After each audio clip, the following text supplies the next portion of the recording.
Staying with developments in the National Assembly, a major constitutional amendment, a proposal aimed at rotating Nigeria's presidency among the 6 geopolitical zones in the country, has been rejected by the House of Representatives.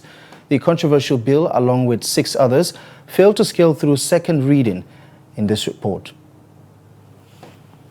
It was a tense session in the House of Representatives as lawmakers debated on a bill seeking to institutionalize a rotational presidency, a proposal many described as politically sensitive. And when we are talking of giving people jobs to do, we are looking at competence. We are looking at ability. I don't know why.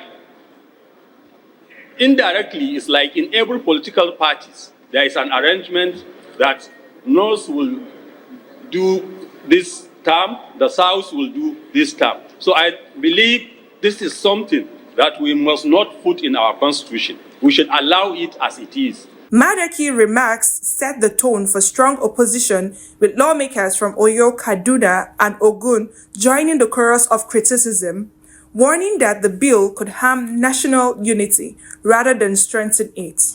By the time we start to include the clauses of zoning, that means at a point in time, every part of this country will start to look at it that, look, it is either me or you, or not you or not me. Sir, Mr. Speaker, sir, this is Nigeria that belongs to everybody.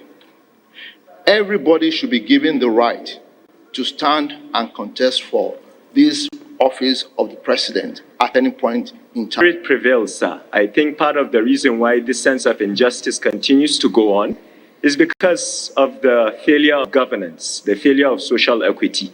So, Mr. Speaker, I implore that we do not set a dangerous precedent and put it in the Constitution without due diligence, which I'm sure the Constitutional Review Committee will do so. Are we going to force parties to actually pick someone from each region? How many parties do we have? We need to look at each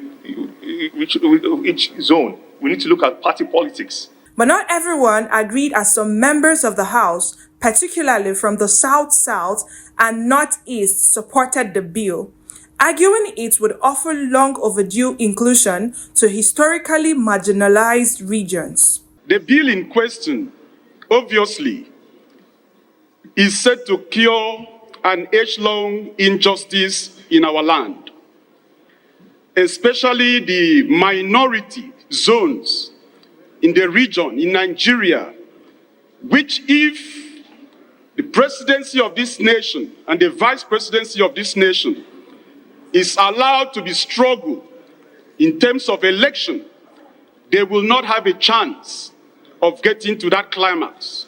After an intense debate, the Deputy Speaker Benjamin Kalu called for a voice vote, not once, but twice, and the outcome was clear.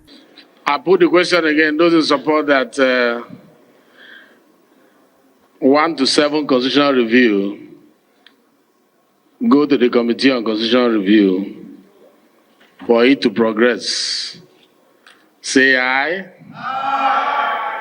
Those against say nay. The nays have it. The rotational presidency bill, along with 6 other amendment bills, were struck down.